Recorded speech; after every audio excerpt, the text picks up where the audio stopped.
Well, in the last video, I talked about the political change that's gone on in 2024, and I hope for more of the same in 2025.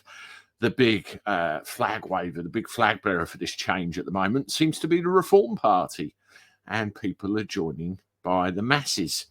Now, one great piece of news that's come out today is the fact that, at least on paper, the Reform Party now have more members than the Conservatives.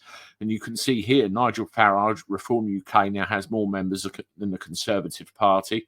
The party has more than 132,000 members, according to its website, up over 30,000 in the last month. Now, they have a ticker on their website, like a counter, which tots up the number of members, and you can see it climbing. It's got to be the biggest publicity stunt I've seen.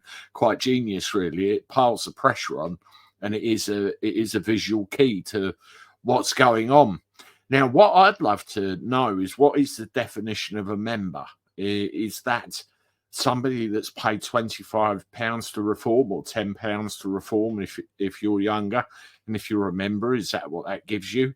Or is there some other definition to it?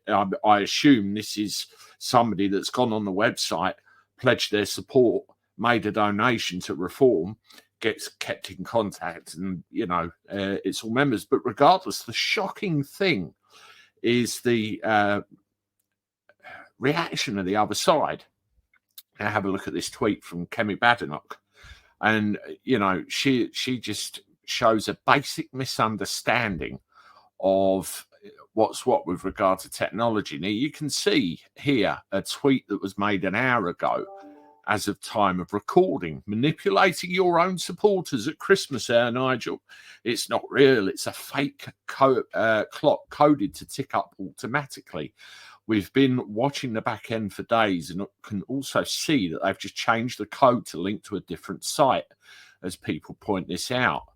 Farage doesn't understand the digital age. This kind of fakery gets found out pretty quickly, although not before many are fooled. And this is part of a multi-thread. There's about 5 different statements here where she's basically called Farage disingenuous and said it's all fake. Well, all of the information which you have, members' information, is all held in a database. And you can link a counter to that database to specifically call. It's called an API call. How many records are in there? And you can code it to give you a real-time update. Now, if there's any changing or anything, it's just, the database may have been moved or something changed in the background. But it is a real-life code, and it does tick up. I think this comment by Kemi Badenoch is shocking. I think it's one of desperation. I think they realise that they might be in a spot of bother here, most definitely, and those numbers are going to continue to fly. It's a worrisome time for the establishment, that is for sure, and long may it continue. Now, I think it's very exciting. I think it signals that everybody has quite had enough of the whole affair. It'll be interesting to see what happens in 2025 with our government and the way things are done and how it continues. It's wonderful. Anyway, that's me for the day. Thank you, everybody. Enjoy the rest of your Boxing Day. I'll be around tomorrow with some more stuff. Watch these videos that have just popped up. I look forward to talking to you soon. Toodaloo.